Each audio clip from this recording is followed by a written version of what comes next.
पुढची बातमी पाहूयात. सातत्यानं वादग्रस्त वक्तव्य करणाऱ्या माणिकराव कोकाटे यांनी आता कृषी मंत्रीपद ओसाड गावची पाटीलकी वाटू लागली आहे, असं या संदर्भातलं आणखी एक वादग्रस्त वक्तव्य केलंय.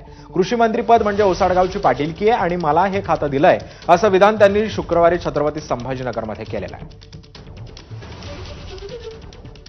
शेतकऱ्यांचं असं म्हणणं आहे की उभ्या पिकांचे पंचनामे केले जात आहे असं. ज्या हार्वेस्टिंग झालेले त्यांची तर पंचनामे करून काय करणार आहे? ढेकळाची पंचनामे करायची का? नाही, कांदे वगैरे ज्या पोळी कांदे वावरात आहेत त्यांचीच पंचनामे होतील. जे घरात आणून ठेवले त्याची पंचनामे नाही करता येणार. त्याची पंचनामे करणं अवघड आहे. ती नियमात बसत नाही. जाणीवपूर्वक त्यांनी मला हे या ठिकाणी कृषीचं खातं दिलं. आपल्याला कल्पना आहे ही तशी ओसाडगावचीच पाटीलकी आहे, पण कसं असलं तरी सुद्धा त्यामध्ये सुद्धा चांगलं काम करता येऊ शकतं.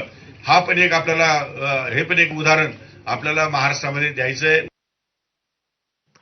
दरम्यान कोकाटेंच्या विधानावर राज्याचे महसूल मंत्री चंद्रशेखर बावनकुळे नेमकं काय म्हणतायत पाहूयात.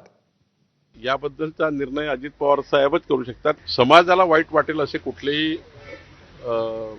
अपशब्द किंवा असा वाक्यप्रचार होऊ नये आपल्या मंत्रिमंडळाच्या कुठल्याही मंत्र्याकडनं, जेणेकरून समाज मन दुखेल, जेणेकरून शेतकऱ्याच्या जखमेवरचं मीठ तोडल्या जाईल किंवा समाजाला वाईट वाटेल असं कुठलंही वर्तन मंत्र्याकडनं अपेक्षित नाही, अशा सूचना आम्हा सर्वांना दिलेल्या आहेत. आता कोकाटेजीबद्दल जे काही बोलले आहेत ते अजितदादा याचा विचार करतील.